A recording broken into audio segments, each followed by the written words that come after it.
This show is brought to you in part by some amazing people. I like to call them my Patreon podcast producers. They're all on Instagram, so go give them a follow.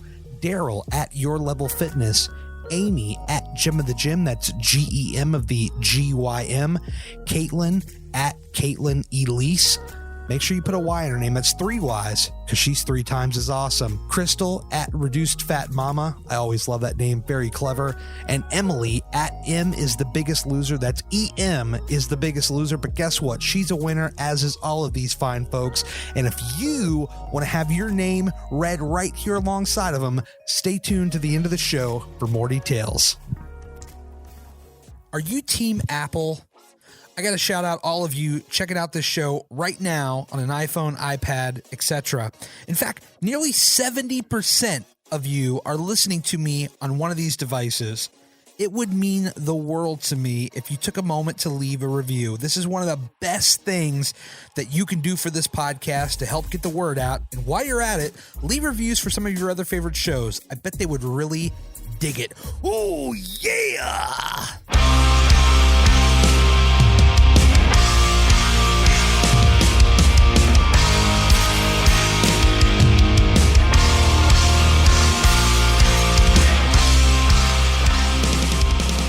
Hello. Hey, how are you? Good. How are you doing? I'm doing awesome. You sound amazing, and I would expect no less from a radio professional like yourself. Well, it helps that I'm in a multi-million-dollar radio studio. That does help. I have to confess, before we get started with all the weight loss goodies, I'm totally a radio nerd, and we don't have to dive too deep into it, but I'd love to hear the quick story of how you got into radio. Oh yeah, well, dude, I've been in radio 20 years now. So wow. Yeah, I'm a lifer. I've always wanted to be on the radio, so it's what I've always wanted to do. I originally got started volunteering for a radio station for the blind when I was 16, and I was reading the newspaper, reading obits for 4 hours, right? Just to get practice. And then I went to community college. It was actually an hour away from my house.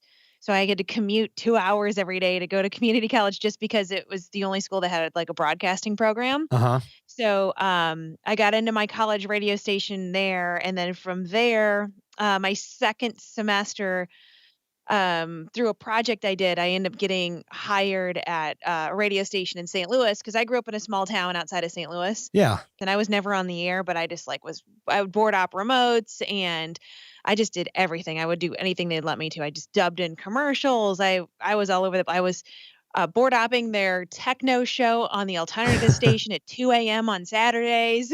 Man, I love it. Yeah, so I did that, and then I've moved all over the country from there. I started my first full-time job was in the January of 2003. And that was my only job. I was ever hired to be solo. And I hate being on the air by myself. I think it's boring, but, Yeah. I like doing the podcast by myself, but it's just different. But I started my first morning show, in August of 2003, and I've always done team shows ever since. So, this is my 7th state. Oh, wow. Did you ever make it to the DC market at all? No, the closest I ever got there, I was in Rochester, New York for a while. Okay. That's the furthest east I ever got. And then I was in Denver for a while, and I was in Oregon for a while. But no, I was never DC. It's madness here. It's total madness. I bet. I heard traffic is just awful. Amanda, let me tell you, one of my dreams is my wife and I have this conversation weekly. Our dream is to move south. We have family in Charleston, South Carolina, a nice small, I don't want to say small town, but it has a small town vibe for sure. And just getting away from the hustle and bustle of DC. And I think traffic is one of the major factors of that going in. Plus, I think Charleston in general is just a really nice area. Yeah, I've heard good. I've never been there, but I've heard good things. Definitely. And you do a podcast. You mentioned that a little while ago. I'm fascinated by this aspect of it because I've been doing podcasting now this is my 12th year doing it. And dang, that's awesome, dude. I'm amazed at how much it has transformed in these last 12 years. I could tell you 12 years ago, if you went to somebody and said, hey, would you love to be on my podcast? The answer was generally no. A lot of publicists, they didn't get it. They didn't understand it. And when you would talk to radio people, because I used to go to like radio station events and hang out with different DJs, and they kind of sneered at podcasting for a while. Radio people still do. Oh, they still do. Yeah. Cause I mean, the tide has turned now. Yeah, that's awesome, because I mean, I've been listening to podcasts that long, but I have not had one that long at all. That's commitment, man. That's awesome. Yeah, it's been a labor of love. This is actually the first year that I ever like made money from it. It's always been a labor of love. I guess it's because I was always intimidated about, regular radio and going to school for radio and not really understanding how to get in. School for radio? I never did.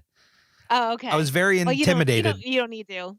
No, I was, but back in the day, I always thought that was like the answer. That's what you needed to do. And then I did, for whatever reason, I just got very intimidated by it. And I think I've always been best self-taught. I think that's true in my own weight loss efforts. I think it's true with the podcast and, the other content that I create. And I just always did that path, and I didn't always do it right, but I'd certainly learned on the job experience and that kind of thing. And finally coming into my own with this, but I'm fascinated at the turn of how much podcasting has become this juggernaut now compared to what it was even 5 years ago, let alone 12. Yeah, it's really funny because a podcast that I've been listening to for 10 years is Keith and the Girl. Yeah. I don't know if you've ever listened to them or not. And then I got to meet him at Podcast Movement last year, and I just like lost my mind. Yeah. Because I just like love them. And I paid them for a while too. I was a VIP member just because I wanted to hear their additional podcasts, which for most of my radio career, radio people I've worked with are like, what, who cares? What are you talking about? And again, tides are turning. Yeah.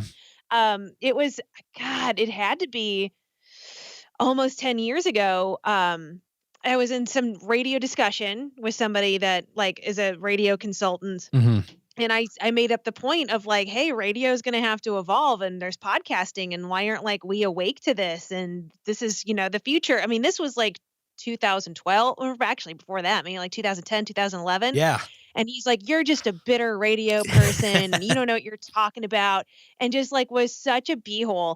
And then it's funny because this dude was at Podcast Movement when I was there last year. I'm like, oh, it's funny. Oh, go back a few years. I'm just bitter. I don't know what I'm talking about. Oh, and now you're at an event promoting podcasts. It's funny how your mind changed on that a little bit. Oh my God. Yeah. To echo that point, when I first got started, I was all about pro wrestling. I watch it very lightly now, but back in the day, that was my passion. And I think to do a podcast, you really need a good niche. I think you do well at that, and so many others. But at that time, wrestlers, obviously they sneered at it because they didn't understand it. They didn't get it. They're like, oh yeah, I'll do your podcast. You have 10 listeners or whatever.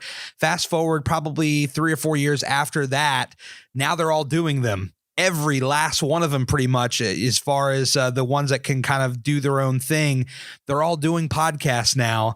And it's still, I won't come on your little podcast, but now I do my own. And I just think that that's so amazing to watch just how far it's coming. As somebody who tries to study the industry and watch along, it's really exciting to see. Speaking of which, hold on, let me make sure I get the name right. A coworker of mine started a wrestling podcast. Oh yeah? And if that's your jam to listen to, he's way into, and he's on like, I don't know wrestling at all. That's all I don't right. know any sort of sport of any sort, but like I've done like, he's like wrestler, like where I've gone where there's like a ring up in a parking lot at Walmart. Yeah. And they do that, like he does like that sort of stuff. Okay. And so he like just loves it. His podcast is called Brews and Beatdowns. I'll definitely check it out. It's a tough market to get into now, just because everybody has a wrestling podcast. But back in the day, it was like the wild, wild west. It was unreal. I'll tell you that. I'd love to hear though, how you got into wanting to start your own podcast. Obviously you have a love for radio. You've been doing it for 20 plus years, but at what point do you say, now's the time, I want to do a podcast of my own? Well, for a long time, I've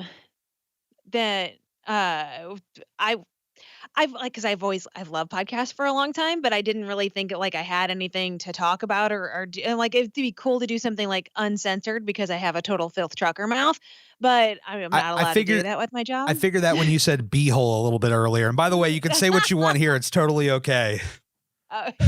Yeah, no, I still can't though. Okay, no, fair enough, fair enough. Are we recording, by the way, or are we just chit-chatting? No, we're going. This is the thing. A lot of people don't get it, and I try to go with a very unconventional. Like the music rolled in probably 5 minutes, 10 minutes ago, Okay. and I try not to have like one of those professional intros. Welcome. I don't want to do any of that. Like Yeah. I love the idea of the music plays, right, and as it's fading out, they're already hearing us talk mid conversation, so it's almost like they're Okay. peeking into a room that they're not supposed to be. Well, they're supposed to be there, but they think they're not supposed to be in there, and they're listening to this organic conversation. All right. Cool. So I got started. Well, I thought it'd be cool to do a podcast, but I felt like I didn't have anything to talk about other than like the uncensored angle, which I thought would be fun, but I'm not allowed to do. Sure. And so, then how it started for me and my job was it's hard for me because when you're on the radio, like for us, and I do an afternoon show and it's on a country music station. So we get to talk at like 2 minutes at a time, Oh like yeah. maximum 3 minutes. So there's not a whole lot of time to like get into a topic or talk about like struggles of weight loss or anything. And I've mentioned it before and I've, had people talk to me about it.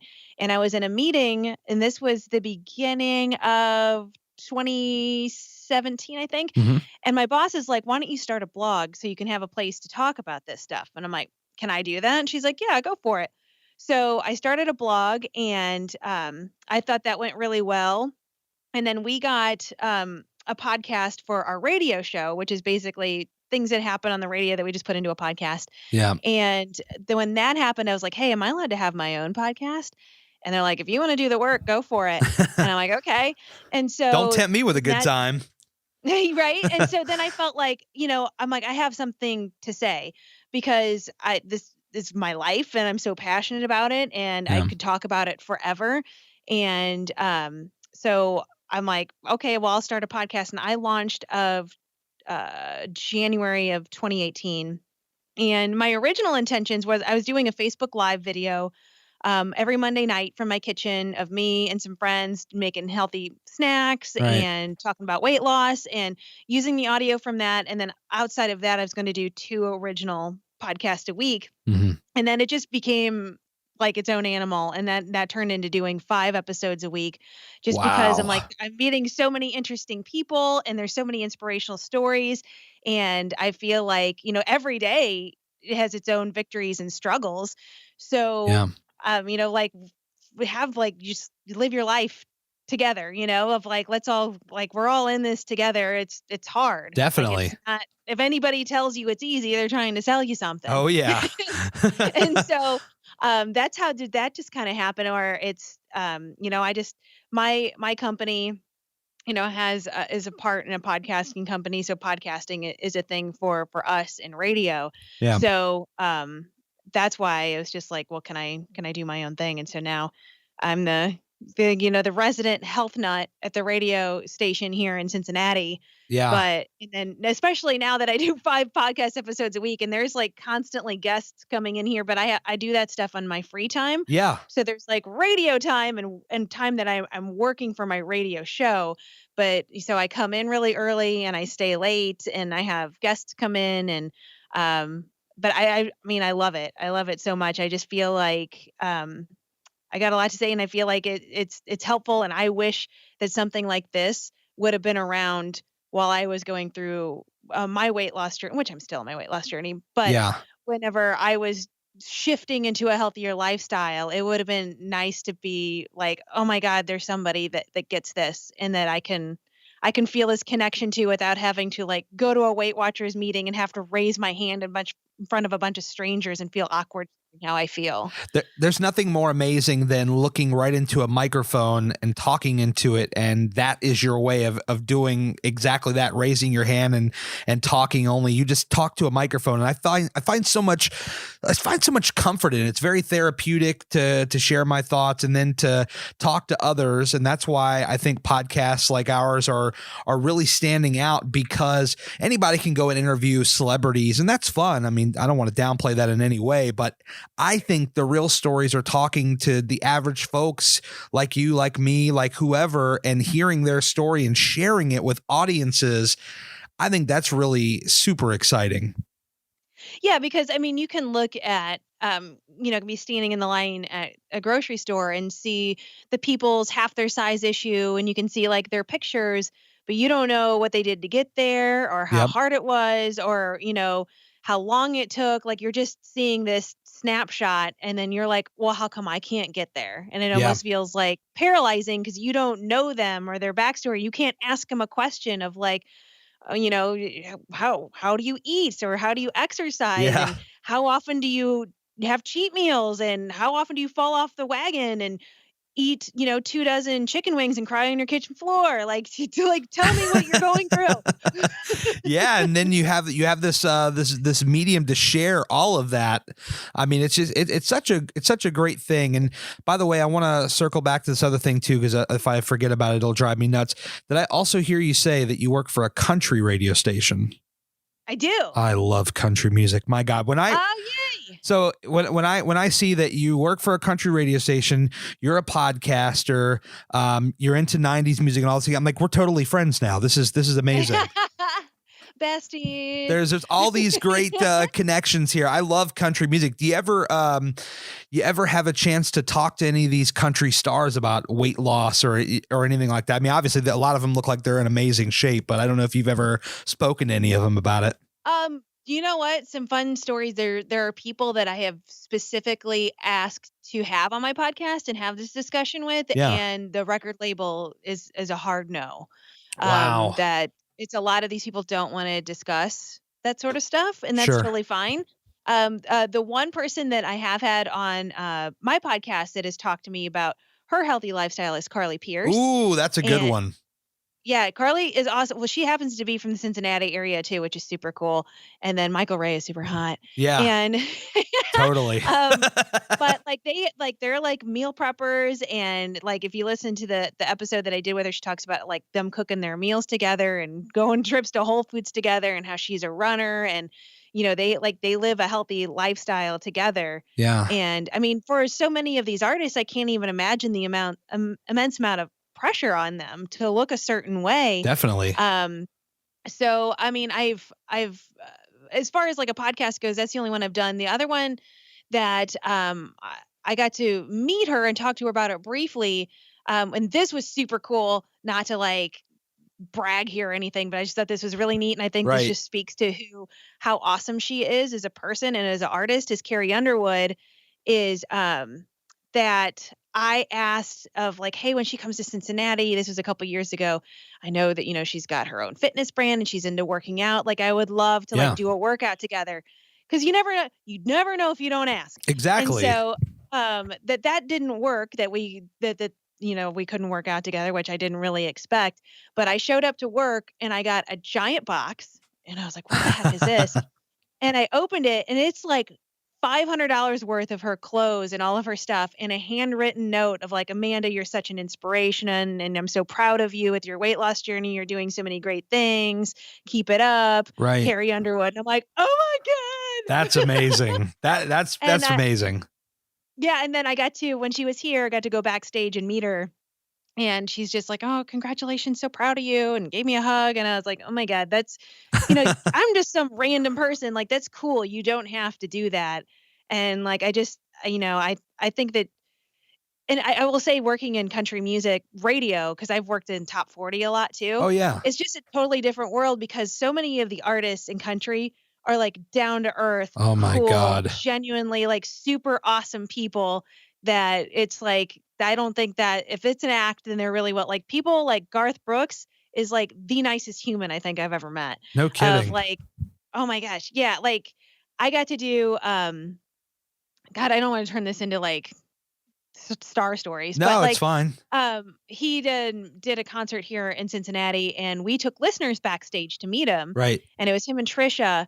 And I mean, they like, if you've ever done a meet and greet with artists, it's usually like take your picture, move along sort of thing. They like sat down on couches. They're like, show me pictures of your kids, and just talking to everybody. And like, it's like you were invited over their house to hang out. And I was like, that's really freaking cool. You ain't kidding. I got one quick one I'll share with you. If you ever get the chance to meet him, maybe you already have, Chris Lane.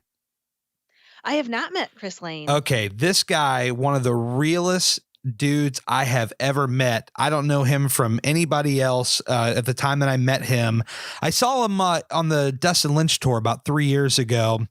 And that was once in Richmond. And then they were coming back through to Silver Spring, Maryland. So I'm like, oh, well, I got to go again. This was a great tour. I mean, the Hell of a Night tour was a great tour. And so I had actually won a meet and greet with Chris Lane. And I got to tell you, that week at work was hellacious. It's probably one of the worst weeks I had in a long time. And so I rolled up into the meet and greet and I shook his hand and I said, Chris, I just got to tell you, dude, like, I had the week from hell. And when I saw the email that I won your meet and greet, I said to myself, I said, man, that Chris Lane, he's fixing some shit. And he started laughing so hard because this is the time where Fix was huge. And he said, that's amazing, man. He's like, I'm glad we got to meet. We took the picture. I didn't think anything of it. I said, before I go, I said, when you're out on stage, look over to your left shoulder. I said, look for this big grizzly ass looking dude with the big beard. I said, I'll be up there rocking out, man. I can't wait to see it. He said, all right, I'm gonna be looking for you. You better bring it. And so sure enough, he's playing and he sees me up there going crazy, points at me. I didn't think anything of it other than he saw me move on. Well, Dustin Lynch is on. And I get a tap on my shoulder and it's his tour manager. And he says, Chris would like to see you after the show. And now I'm like, oh boy, what's this all about? And I'm very, very nervous. And I go downstairs. He is meeting with each and every person that is waiting at the merch table because he's still he had not released Girl Problems yet. He was still on the EP and he was meeting each and every person that wanted a picture. And the guy said, just hang out here for a minute. He's going to talk to you after the show.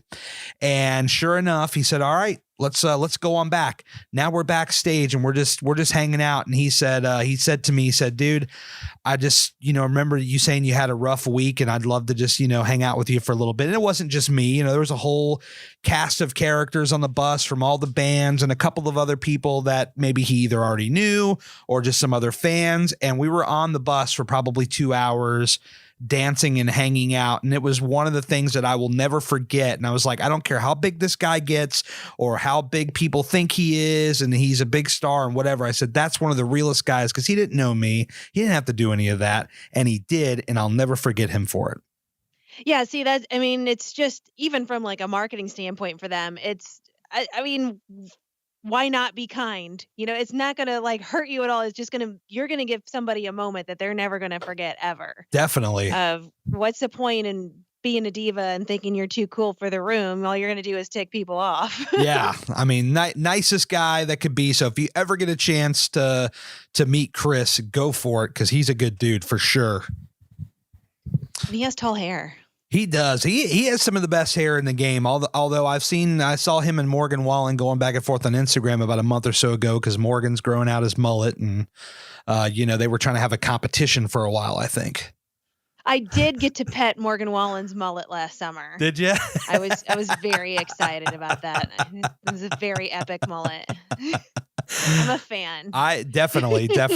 I feel like we could probably, if we had no self-control, we could probably go for 2 hours just on country music alone. And then all of our weight loss friends was like, guys, they'd be knocking on the door. Guys, I thought we were doing something else here.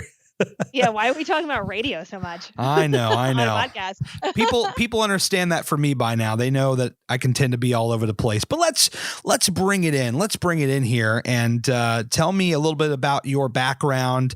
I mean, you've lost an incredible, what is it now, 117, I think I saw on your Instagram? Yes. Okay, that's awesome. First and foremost. Thank you. Did you always have problems like when you were younger as being bigger? I know I sure did. What was your story growing up? Oh my God. Yeah, I've been the big kid or the fat funny friend for as long as I can remember. So, I mean, I'd say around 6. Yeah. I mean, we're talking first grade. I'm already the chunky kid in class. Oh yeah. So, yeah, I was always the big girl. I had super jacked up teeth. I had the big, thick Coke bottle glasses. I had a bowl cut. Like I had it all working for me. Plus, I, didn't have a ton of money. So like, I'm not fashionable. I wasn't cool enough for a starter jacket at the time. Right. And so,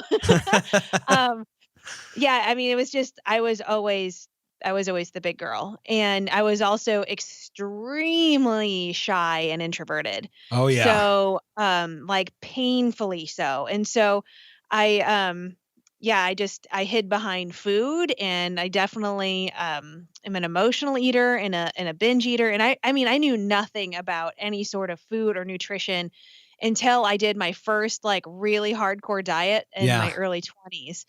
So, and I always thought like, I wanted to be a cheerleader and I wanted to have a boyfriend and I wanted to be skinny and pretty. And it's like, I just didn't know how to do those things. And, so I mean, I like in high school, like I wore a lot of dudes' clothes. I wore a lot of just like baggy old Navy t-shirts. Right. And, so I was like not girly at all, and like, and for me in my mind I felt like I didn't deserve it, or like I'm like I can't wear like fingernail polish because people will judge me like that's something pretty girls get to do and you don't get to do that. Right. So it's just like terrorizing myself over all this stuff. And then um I'd say, well, I tried doing Atkins. Oh And yeah. then, I mean, that's like when did my first full-time radio job where I was making $15,000 a year. Ooh. So, yeah, I hear radio see? people make the big money now.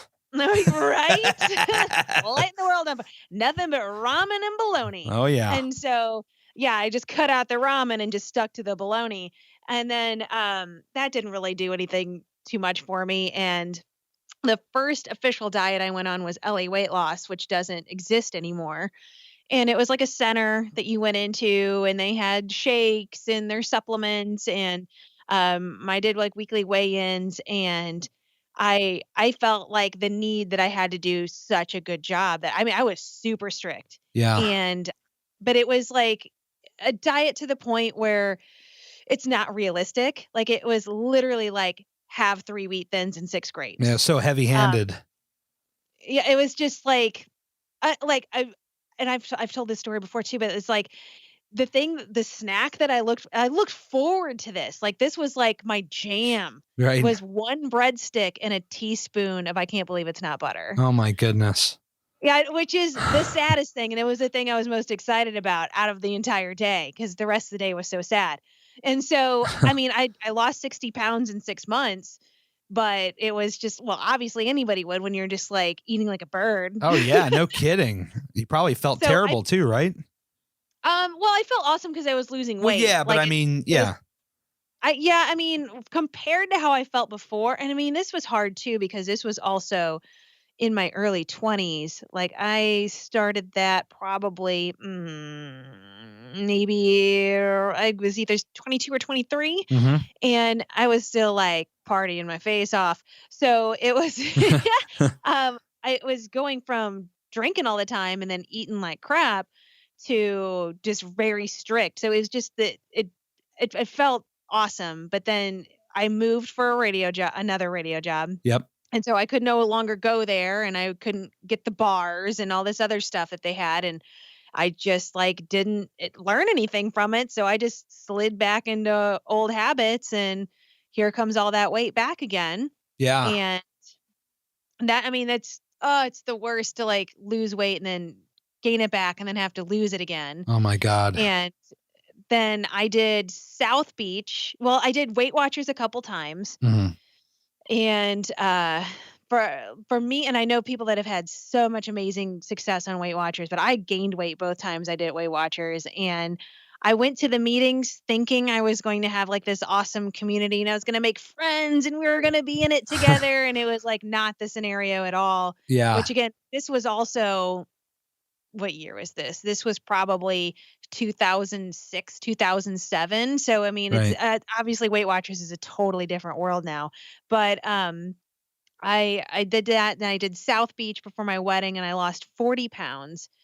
And then after my wedding, I just went right back to going into my ways, and then Yeah. going to I was in a bad job situation, and that went into extreme binge eating and secret eating, and just like Ooh. got to my peak weight. And I was just like, I can't live like this anymore. Like this, I'm just so unhappy, and I Yeah. have to change. what do you think it was as like the main contributing factor to slipping back? Because I think so often we try to figure out, I mean, so many of us have tried, the different diets, and more often than not, we slip back until we finally find the thing that clicks. I mean, what did you find the main contributing factor to slipping back was? Is it just life circumstances or other things? Yeah, I think life, and I just had this like diet versus lifestyle mentality, which I know it almost Yeah. seems like lifestyle is cliche to say that at this point, but it was because I thought like losing weight was just you're eating plain broccoli and you're eating like you have to eat this certain way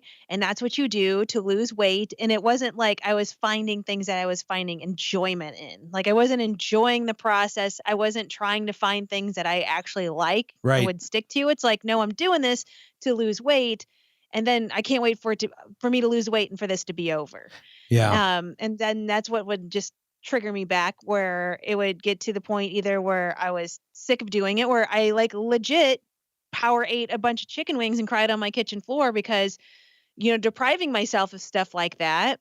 And then I finally would give in and just go nuts, Oh, like yeah. just nuts, like eat a whole cake and like just go crazy. And then I would cry and be like, what's wrong with you? How come you can't control yourself? And it would just be of just deprivation from things that I wanted until it just swung so hard in the other direction. And then once it swung that hard, was like, well, I might as well just give up now. I just ate a whole freaking cake. So let's this day's a wash. Might as well just go out and get some burgers now. And Yeah. What the then hell, that right? just leads into the next day. Yeah. And it's because, well, I don't want to go from eating this and this food that gives me pleasure right now to go back to eating 6 wheat thins. Yeah. Like that sucks. You don't ever want to like get back on that wagon. So I feel like that was for me. It was just swinging. I wasn't finding like healthy foods that I liked, that I looked forward to eating, and understanding what those foods are doing for my body and treating it like it was almost like this horrible homework assignment Oh, instead yeah. of just living my life. Because you're dragged I at think it kicking and screaming when it feels like homework, when it feels like work. It's like when people say, do what you love, don't work at a place you hate, or there are different many ways to say it, but like you're dragged along kicking and screaming because you're not finding ways to tailor it to what you like, what you're into, and stuff that you're comfortable with. And I think that's why a lot of people, they go on these start and stop, because they have that diet mentality that it's beaten into our head, whether it's our parents or research on the almighty Google or influencers on Instagram that have magic pills. And, it's just a variety of things, I think, that lead us down a wrong path. Oh, totally. And I feel like, I mean, just speaking from my own experience, I think that unfortunately you just kind of have to live through some of that Yeah. to learn from it. I've learned so much because I lived that way and knew exactly how it made me feel and what it did to my body, so I know how to do better. I'm not sure if I would have been prepared. Like, let's say if we went back to when I did my first big hardcore diet, if I went and somebody told me to do this lifestyle mentality, I don't know how much that would have just like sunk into my head Yeah. without all that experience behind me. Definitely. It makes you stronger. You have to, Gary Vee talks about it. You have to lose in order to learn how to win. Yeah. And I agree with that. that's huge. So for you, what is that point where it kind of clicks and you kind of get started on the point where you're unstoppable at this point? Where is that clicking, and what happened, and how do we get to the good part where we get happy and we figure this process out, Well, the thing is like in hindsight, I can tell that I was like at a bottom and where a switch was, but in the moment, um, I didn't even realize that what I was doing was binge eating. Right. Like it didn't even make that connection to me. I mean, I was like hitting several drive-throughs on the way home and eating to the point of pain and hiding the trash like every day. Yeah, me And too. I knew that it wasn't good for me, but it like didn't click of like what a hardcore problem that was until like being on the other side of it. But for me, I just like I'm not living the life I want to live. I'm like don't want to get on a plane because I'm afraid that the seatbelt won't fit. That I don't want my picture taken because I hate how I look. And I'm just not being the person that I know like lives inside of me. Like there's this version of me that I'm too afraid to put out there because my body's holding me back from me. Right. And it just happened to be right around New Year's. And the morning show I was on at the time, we were all talking about New Year's resolutions, and most people just dog all over New Year's resolutions anyway. And we came up with the idea that we were going to do these like micro New Year's resolutions. It was just going to be 3 months. Like it was going to be a 90-day resolution. And we were each going to, there was three of us on the show. Right. They were going to each write down three things that we wanted to accomplish in 90 days. And that's totally doable rather than thinking of it as a whole year. So I'm like, well, this is a good opportunity for me of like, I need to get better at this. I need to do this without a diet because I've done so many diets and I know exactly where that leads me. It like makes me yo-yo and then I feel even worse once I gain the weight back I already lost. Oh, So yeah. I'm like no diets. And me and my mantra is make the best decision possible in every moment. Like it. So I my goal was originally to lose 15 pounds in those 90 days. And I knew for me, I just had to make some big changes where I cut out fast food just because I knew I couldn't regulate it. Yeah. I can't just go to Wendy's and get something small. Like I just can't control it. I can't go there and get a side salad with no dressing on it. Like there's just no way. So Yeah. I'm like, okay, that has to go because I have no self-control when it comes to that.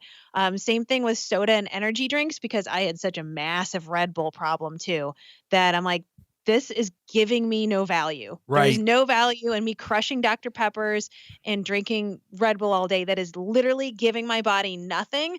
I need to cut that out because again, I can't regulate it. One Red Bull turns into four. So just no Red Bulls.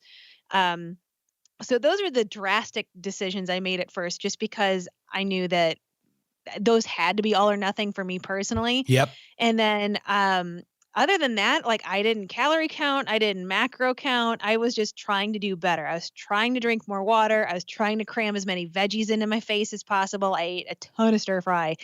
And I didn't have any exercise plan. I had gym memberships before and I never went. So I just made these small changes.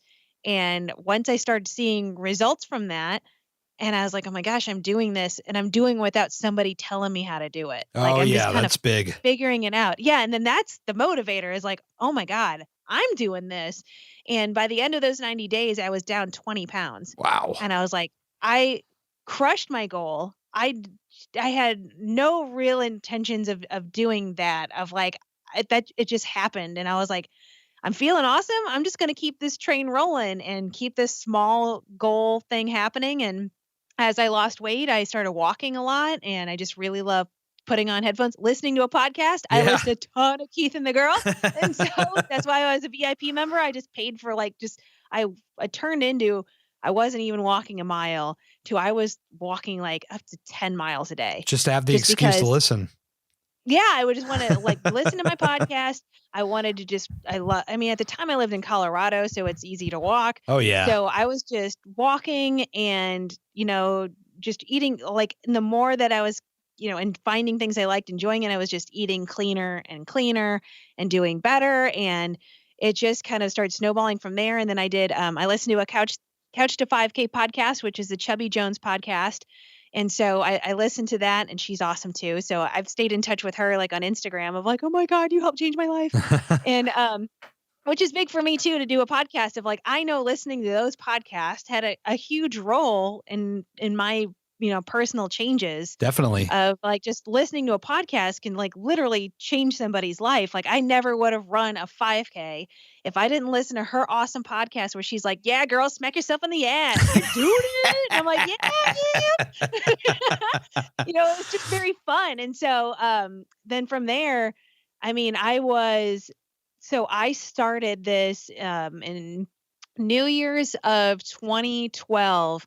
And by 2014, I ran my official first half marathon. Oh, that is amazing. So like, it was just like crazy. It's like stuff like that where you're like, I can't believe this is me. Like, how is this me? Like, it's just, I mean, it's still that way where I'm 7 years into this now where it's like, sometimes I like look at pictures of myself and I'm like, that's not me. Like Right. and that's a whole nother podcast on its own of just like your own image of yourself, Oh yeah. uh, of how that changes. But yeah, it just again is like I think the power of doing it by myself, finding things that actually worked instead of like eating those 7 things of wheat thins or whatever. I mean, I was eating a ton of stir fry, but like I felt satiated and I was eating a bunch of veggies, and that's why like I didn't portion control at first. I just had to make those better decisions at first. Like that was step one, was Yeah. just make better decisions. And then as it gets, you get more and more into it and a little bit more hardcore, then comes in the meal prepping and then comes in measuring and stuff like, cause I know for me, I have to have stuff portioned Sure. because if it's not, if I have a whole skillet of something, I don't care what it is, I'm eating it all until it's gone, Yep. unless I portion it out. And I just know that about myself. And that, again, that's taken years to figure it out where you just got to know your own body and your own triggers and what, find out like, okay, so I'm eating this way that makes me feel like crap. What was the emotion that triggered that? Like, was it because I was just so tired today? Was it because I was super stressed? And like noticing those things about myself where before I was like, I don't want to look at that. Oh Just yeah. somebody tell me what to do. No, I hear you. I mean, portion control for me is everything. That's how I got to my first 100 pounds gone. For me, it's not necessarily about counting the calories; it's about making the calories count. Like, do I really want to waste calories on this? Or do I want to have some of this at the right portion? And it goes back exactly to what you're saying about making those proper choices, I think. Yeah, I mean, totally. And then, I mean, congratulations to you too, by the way. Thank you. I mean, it's just so much, and like when you're doing it that sort of way, it's not gonna just fall off of you, and then not gonna be like you're not gonna be the cover of that magazine of like I lost 30 pounds in 30 Oh, days, yeah. but it's gonna stay gone, and you're gonna like just learn so much from it that it's not glamorous and it doesn't sell, but it Oh works. my God. Yeah. I mean, I said from the very beginning, if this thing takes 5, 10 years, so be it. I operate on 4 pillars, Amanda: patience, consistency, hard work, and love yourself. And that patience one, I really like to just circle that down on the sheet and just echo it. I like to put it in all caps on Instagram posts so people can see that. Cause I feel like, especially on Instagram, at times we become guilty of the comparisons and things like that. Well, gee, Amanda, she lost 117. Well, I've only lost 20. It's like, well, 20 is a Yeah. big deal. But I like to really echo that patience part of it because I think that that's key. And I think that gets lost on us at times. Well, yeah, I mean, it's hard, well, especially if you are hitting a plateau. Like I had a 2-year plateau. Yeah. And that is not pleasant. Where you're just like, I'm doing all the right things, and how come this isn't moving? And what's wrong with me? I might as well just, well, if I'm gonna do this, I'm gonna eat right, and I'm not gonna lose weight. I might as well just have some margaritas then, Yeah. because whatever. So it's so hard in those moments that where you just have to know that you have to stay the path and be patient because your body is it's not gonna move exactly the way you want to. It's got its own agenda. Oh, I know. I sat in a plateau for several months where I didn't really gain. I probably gained like 10 pounds, but then it leveled off. And then I finally this year I just switched it up. I'm like, all right, I'm starting to do DDP yoga now, and that's been a game changer. Already down 12 pounds in a freaking Oh, month. congrats. Yeah, I couldn't Dang. believe it. I mean, I tried this program back in 2013, lost 50 pounds in 3 months, and for whatever reason, I just fell back into old traps and nearly died a year later. And 2 years after that, I finally decided to get my act together. So we don't always have the right answer. We just have to know when it's the right time, and when it is that right time, just go for it and not even think twice. Just go for it. Find things that work for you. Make those right choices, and we're gonna follow along the way. And we got to understand that it's okay to follow along that way, just so long as we pick our ass back up and get back to work. Keep moving, looking forward, never looking backward, and just keep pushing. Yeah, because I mean, time is just ticking away no matter what. The time is gonna pass. So if Yeah. you're spending that time of like, oh, I fell down, I'm gonna stay here and feel sorry for myself. Yeah. Well, that's how much time out of your life that you spent doing that. And I've spent way too much time out of my life that, oh, well, whatever, and Oh just yeah. feeling bad about myself that I'm like, oh my God, if I could take that back and actually do something worthwhile, I wasted a decade doing that. Yeah, I mean, we only get one chance on this planet. I mean, I'm going to be 37 this year, and I'm like, I want to make the most of this thing. I don't want to sit around and feel sorry for myself and waste time just planning and talking about how I'm going to do this. I'm just going to go do it and do it to the best of my ability. It's not going to be perfect. It's not always going to be a win. Sometimes I'm going to take an L for a day, but either way, I'm going to keep going and I'm going to make the most out of every opportunity. And I think that that's really the way. When you approach life in that way, I think at some point you become unstoppable. You can move mountains when you change your mindset. For me, it always goes back to mindset. And that could be a whole other podcast. But I think when you get your mindset together, you can really move mountains when you want to. Oh, totally. And it's so much, again, it doesn't sell is how much of the mental game it is. Oh, yeah. And that's so much of it is you just tripping yourself up and tying your own shoelaces over the things that you talk yourself into or out of. Oh, yeah. It's you versus you. Yeah, totally. So you have a choice to either, see the positive side of it or see the negative. And the longer that you're just like, well, whatever, I'm just going to be like this forever. Yeah. Like that's your choice to stay like that. So, total sad random side note. When's your birthday? August 27th. Shut up. Cause I'm going to be 37 this year too, but I'm on August 7th. No kidding. My mom's August 9th. Ooh. Are you officially a Leo still or no? I don't know the signs. I'm a Virgo, so you would be a Leo. She's a Leo. Okay, yeah. Yeah, 37. I don't know. I stopped really caring about the age number. I for a while there, I guess probably before I really got started in this portion of my journey, I guess I was a lot more harping on. I'm like, oh God, I'm getting so old. This is just terrible. Just groaning along. And finally, when you change that mindset, you're like, man, I'm just going to make the most of this thing. I'm just going to figure it out, and just make the most of it. It's like everything changed. Everything changed. I just approached it differently. Doing this podcast, talking with people that I never talked to before, for the most part, 97% of the people that are on this podcast are people I've never had a conversation before. And when I hit record, that's the first time we're talking. And that is something that me of 3 or 4 years ago probably would never feel super comfortable in doing. You could also go back and tell the me of 3 or 4 years ago, hey, you're going to pay for the privilege to run a 5K. I would have said, what? I'm going to go buy a couple of McDoubles. Come back to me when you're going to tell some truth.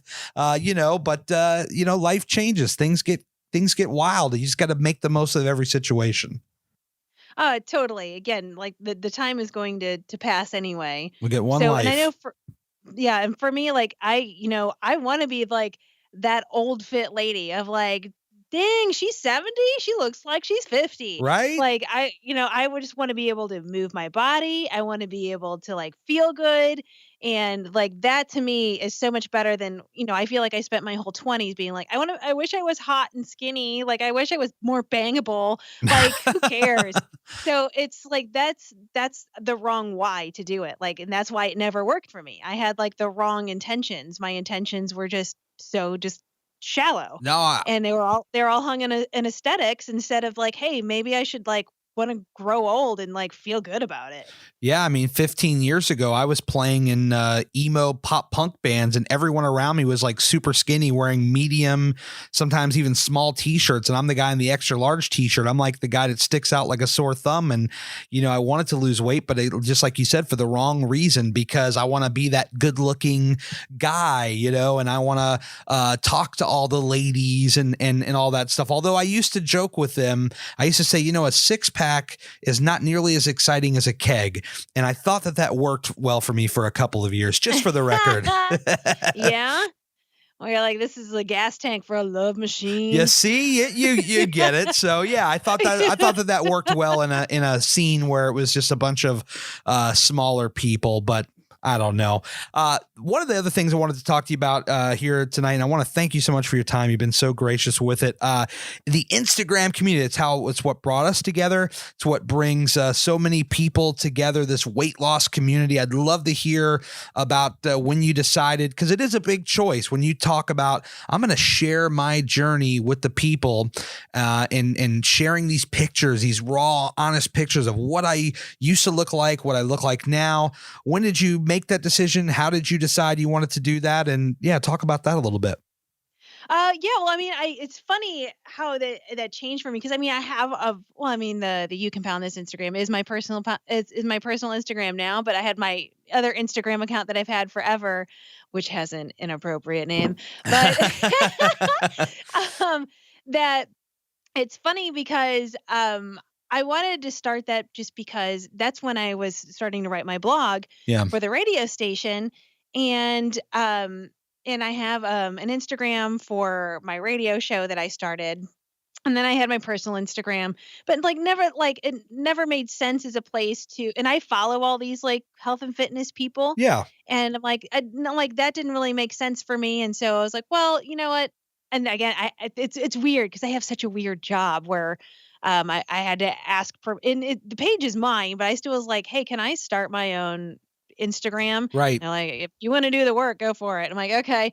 And so, I just mostly had the intentions to just kind of post stuff every once in a while, and I just mostly wanted to have a funnel for me as like a good place to follow all the health and fitness community Yeah. instead of being segregated between my work Instagram and my personal Instagram. And so, um, yeah, God, I have to scroll back and see what I even posted at first. I know I posted like race photos and I've meal prepped for years. Like I love meal prepping just because it helps me so much Right. and it kind of changed the game for me. Cause it helped me kind of just next level where I was at. And, so I did a lot of like meal prep stuff on there and it was just like, I think for me, sharing just those photos and stuff publicly, I didn't share my first before and after picture until, oh my God, I was already down. I might have already been down 100 pounds, or maybe it was like 80 or 90 or something. Like it took me a long time, Right. which now looking back, I talk about it so freaking much that I have a podcast, I have an Instagram, I'm kind of all over the place. But at first I didn't talk about it really at all, at least on social media.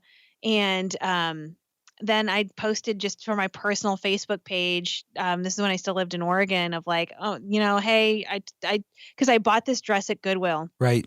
and I could not believe that it like fit me and looked good on me. I was like, oh my God, look how little I am. Like, this is crazy. Someone take a picture of this.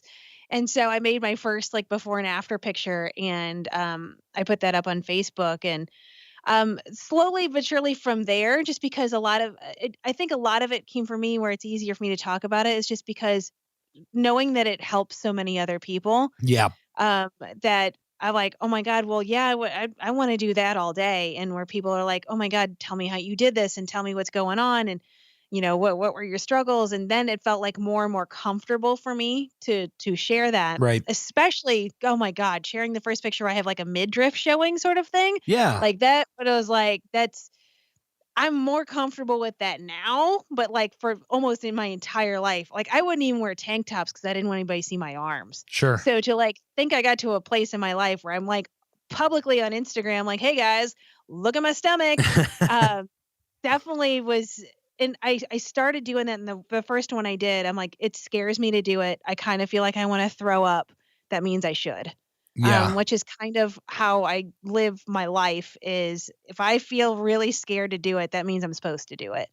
Um, I agree. so I so that just kind of like snowballed more and more, and especially like when then I started my You Can Pound This Instagram and of just seeing responses from people is kind of what just kind of fuels my fire, where people are like, this is helping me, like you're inspiring me to live a healthier lifestyle and just asking questions and just engaging in like I want to be healthier but I don't know where to start of like, oh my God, if I can post a picture and that like helps spark that to somebody, like, oh my God, well then please let me post it. So it's just yeah, it's gotten more and more comfortable for me to do that just because I feel like the feedback has gotten me to that place. Definitely. I mean, this community is it's an amazing thing, and sharing it. I know when I started mine, it was about number one, accountability, because as I started to share it, I was really just getting started, and as it became, as it started to kind of pick up a little bit of steam, it's like, all right, now, how many people can I help with this? Whether it's, it's ultimately the message, but obviously we use the image to tell that story, and then the message. And I wish more people read the captions, because there's so much fire that can be dropped in those captions that I think will just help so many people. And if it even helps one person, I'm glad to do it. And for me, that's what keeps me going with it. Oh, totally. And the thing about Instagram is it's important to notice the people that are there to inspire and help and not just to give you a sales pitch. Yep.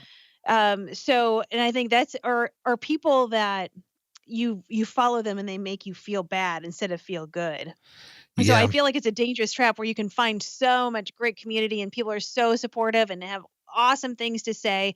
And there's also the flip side of, oh my God, this girl makes me feel bad because my ass is never going to look like that. Yeah. Then I think those are the things that you also need to look at in your within your own journey of like, okay, I need to unfollow this because this is not giving me the step forward it's supposed to. When there's definitely people there that will help you take the step forward and not make you feel bad about yourself. So I mean, I think social media is so amazing, but can also just create this insane comparison game Oh that can yeah. also be really toxic. Yeah, definitely. I mean, I see a lot of things out there, whether it's people that are selling teas and pills and wraps, and then you've got these things like the diet bets, and you could be 100% on plan, and if that scale doesn't go the way you want it, I mean, it suddenly just devastates you. For it could create this incredible ripple effect that will just rock you to the core, and it's just there's just so many different things. For as good as the community is, and I love to be a part of it, you're exactly right. There are so many different variations of toxic things that can just bring you down as well. Yeah, and just to be mindful whenever, I mean, I follow that trap. I feel like I kinda have, like, a leg up on stuff just because I work in media Yeah. and advertising, and I've done it so long where I'm like, "I know exactly what you're trying to get me to buy here." Oh yeah. And but, like but, like, at the same time where I see, like, "Ooh, I see that in my stories enough," I'm like, "Well, I kinda wanna buy those gummies." Yeah. Yeah. Wonder if Right. they really are that good. But it's like, like it's just trying to be like aware of those things of, what's actually helpful and what's not. Yeah. You got to Um, consider the source. yeah, and I mean that's even goes into just going to the grocery store where you just have so much marketing of like what's actually healthy that's telling you healthy and what's not. It's so freaking hard of like not only is it just trying to change your lifestyle and eat healthier and move more and do all that, but then you have a million different people and things that are trying to cash in on knowing you want to make those changes and then to be like okay well what's actually helping me what's actually hurting me because somebody needs to make a buck Yeah. Oh because yeah. this says healthy on it when the healthy portion of it is like the saddest thing I've ever seen in my life. Oh Like, yeah.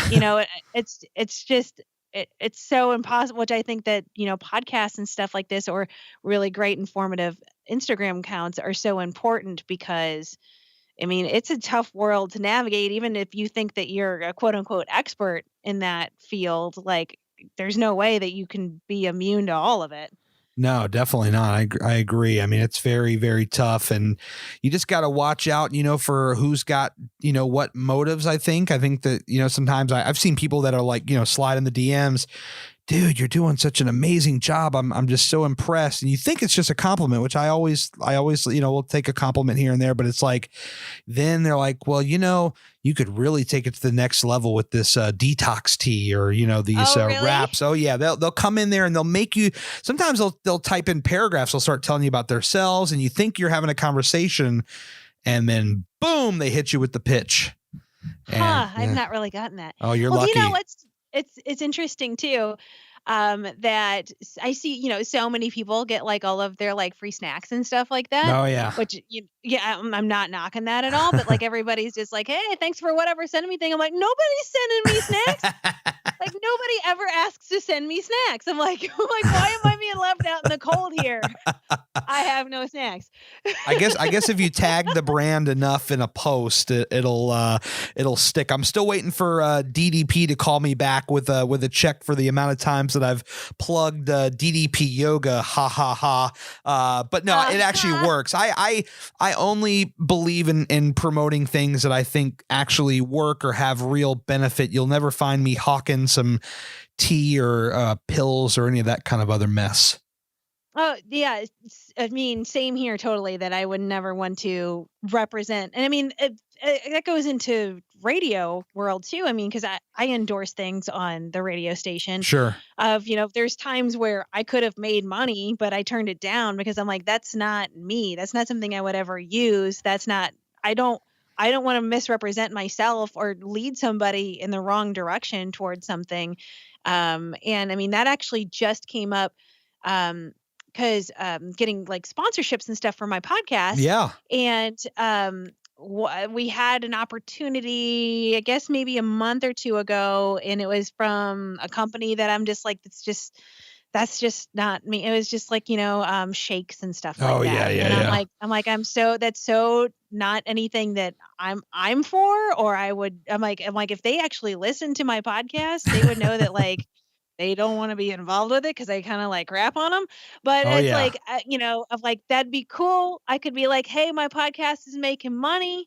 Like, that'd be awesome. But like, I can't say yes to that just to say yes. So I think that, when people like listen to you or follow you on Instagram or anything like that, like, you can tell that and you can get that vibe about a person if they're genuine, or if they're just trying to be like, hey, I'm trying to be an influencer and I'm just cashing in on, whatever free crap I can grab while this game lasts. Oh my God. Yeah. It's unreal. I mean, the amount of times that I've been hit up, people trying to either sell me stuff or wanting me to promote their stuff or pay for a shout out. And I'm just like, man, this is 2019. And like, you got to know that people's BS filters are on strong now. And you just gotta have some chill and understand that people are, I mean, if you look at like half the people that have like weight loss accounts, like probably more than half of them say no sales on it. And these people still are just, they'll never understand. I don't think.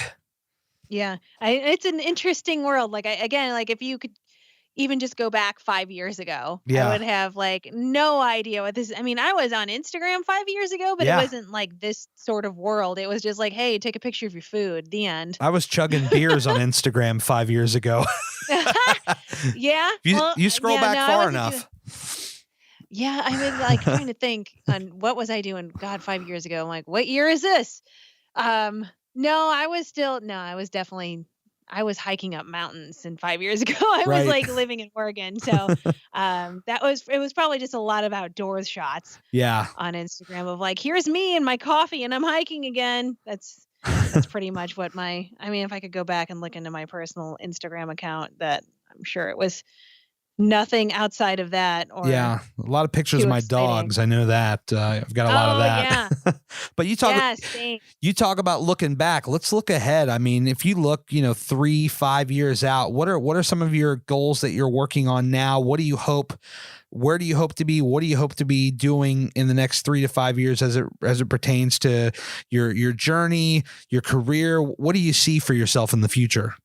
Oh, dang, it's hard to answer just because kind of you just never know. Like, I mean, if you would I've only been doing my podcast a little over a year, and it's completely like changed my world. Yeah. It's like my favorite thing to do, and I never could have imagined even this time a year ago that just all the crazy things that I've been able to do and all the amazing people I've met just in a year.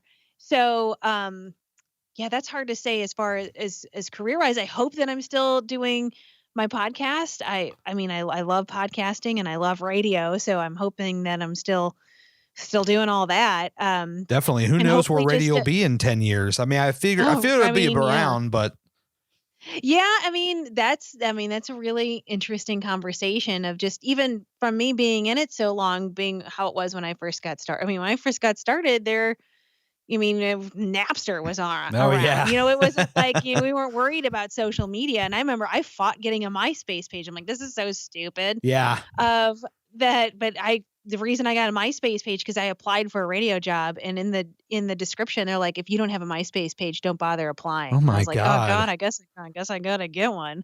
And so and I mean, so much of my job now within radio, like my radio job, let's not even take the podcast into account, Yeah. is a lot of Facebook Live. Like we did a Facebook Live. We've done this the past 2 years. We were on Facebook Live. We did our show live driving across the country. Oh wow. um, so like that's all like social media is on radio too, but like a lot of Facebook Live, there's a lot of produced videos, it's a lot of photos. It's so intertwined with social media. And that it like you think being on the radio, you're on the radio, but it's not. It's like a multimedia job. No, And radio definitely. just happens to be one arm of that.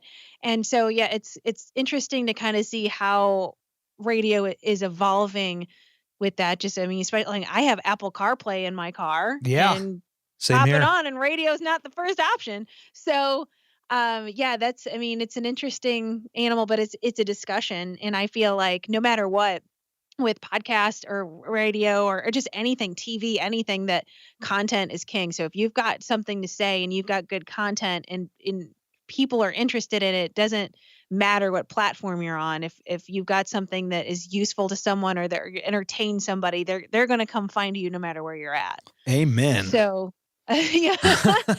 So I think that's the way to look at it, of just like how can you be the best that you can be with whatever you're doing, because that's what's going to make the difference. It doesn't, people can dog on radio because it's 2019 and radio isn't like it was when Howard Stern was rocking on the radio, Oh, I but know. if you're doing something good, and then people will find a way to find you. So from there, yeah, who knows? I hope I'm still just being able to do what I love. I hope that I'm able to be in a space where I get to help people and talk about this stuff because it's my favorite thing. But Yeah. as far as my own journey goes, I've been really I've been in this my own again, the struggles never end, where instead of using food for a crutch, I really got into using exercise for that. Right. And so I just injuring myself. And so since October, I've had to like really back that off, and I've been really focusing on mobility and fixing my body so I can get back to a place where I can find a balance Right. and finding a place where I can lift, and because I love lifting, but I can't keep doing that and getting in bad patterns and hurting myself. So for me, I hope to be the next level is get my body in a good place, be able to move my body again, like to age better where I don't have knee problems and Sure. get lower back problems and all of these issues, of being in a good place for that, being more flexible. So I think it'd be badass to do like some unassisted pull-ups. Like maybe that's in the future for me. And yeah, I just think that staying the course and and knowing that everything always evolves and changes, and to flow with it and not fight it, of like everybody's got their seasons where there's some times where you're gonna gain some weight back because life gets in the way, and just know that like just try to be the healthy you can, and swing it back the other way, or you're get out of a fitness routine to switch it up, of like I've my fitness routine has changed so much in the past several years. I went from running all the time, then to doing high intensity workouts all the time, then to Right. just lifting all the time. And now I'm doing like mobility work all the time, of like I couldn't have guessed how much I was going to ebb and flow with that. So of just realizing it's, not trying to jam a square peg into a round hole, of just kind of being more in the flow of things, I think is more my goal, instead of trying to force things to be the way that I would like them to be, and being more patient with that sort of stuff too. I think patience is with everything in my life is a practice for me because I'm just generally an impatient person.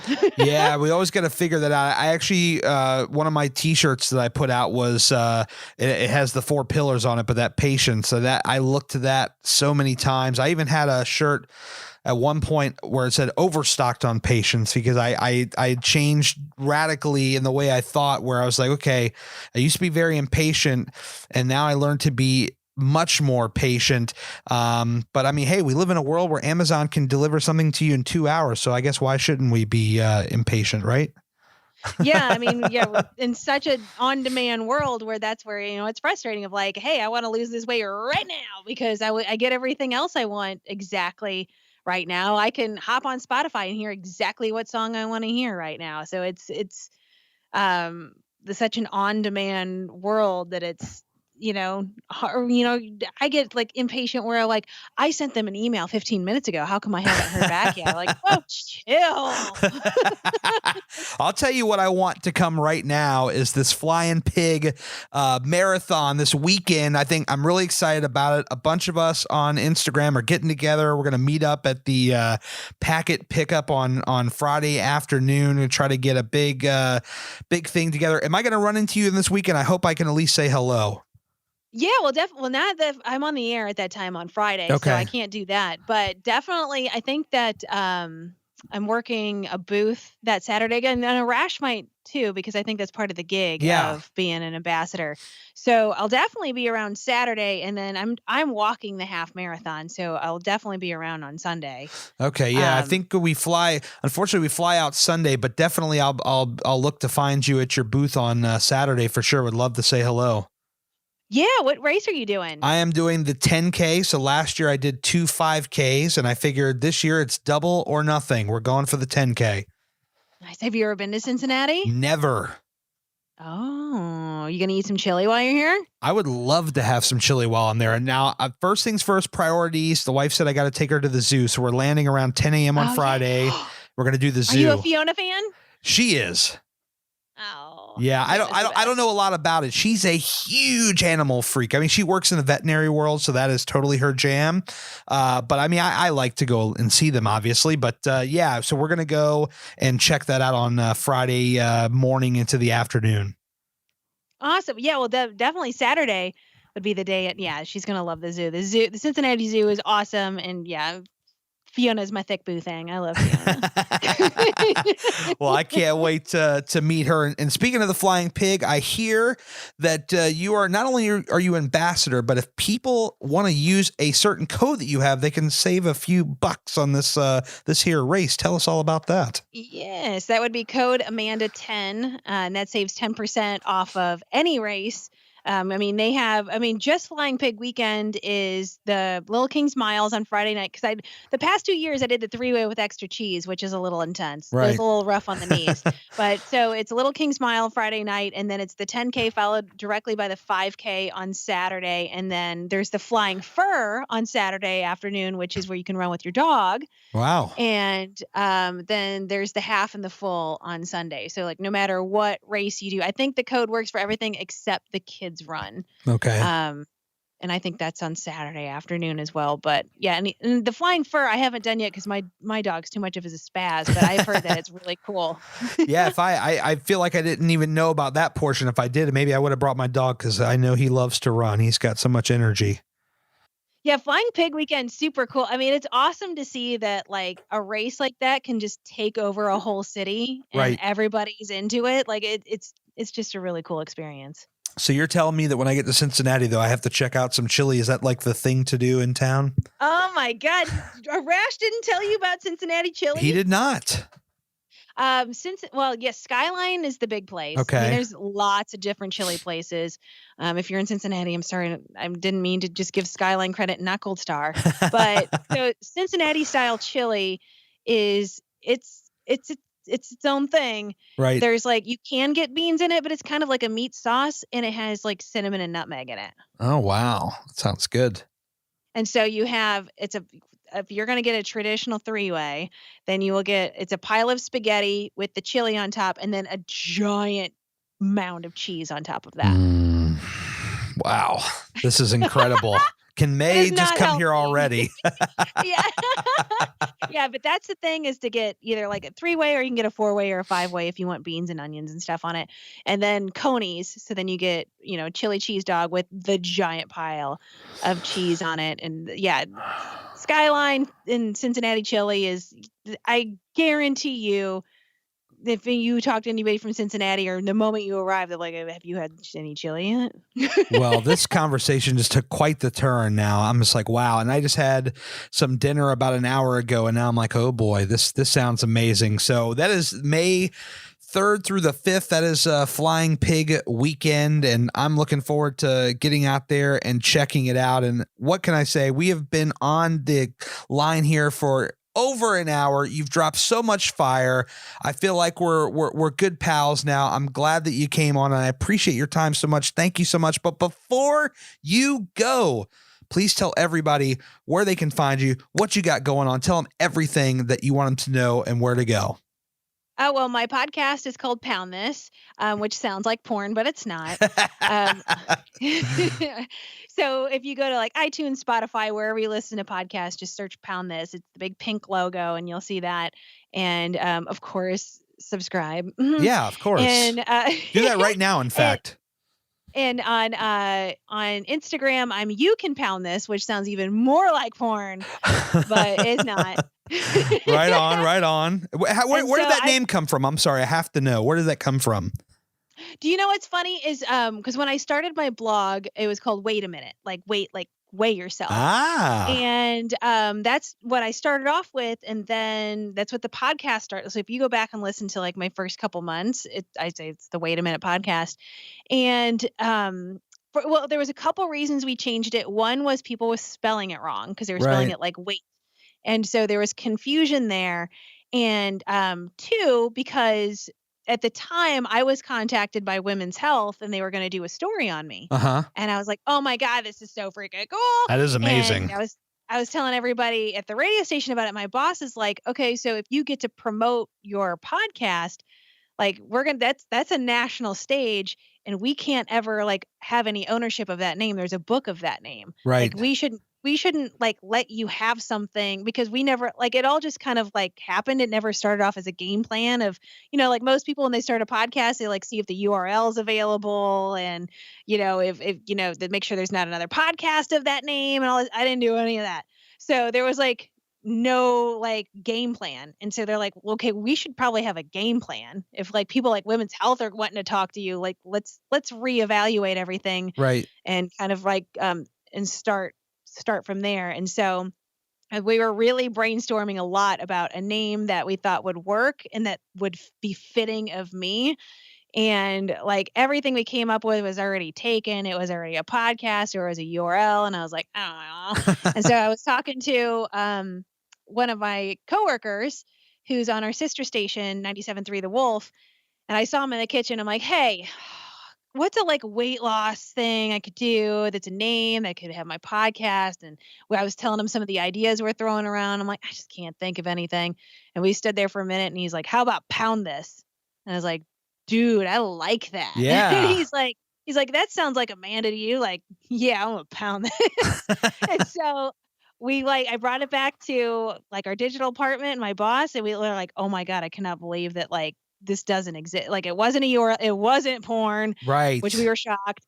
And there wasn't a podcast by that name. And we're like, oh my God, this is it. And I'm like, dude, that's awesome because I love that name because it sounds like it means weight loss, but it also sounds filthy. It's so me. And so,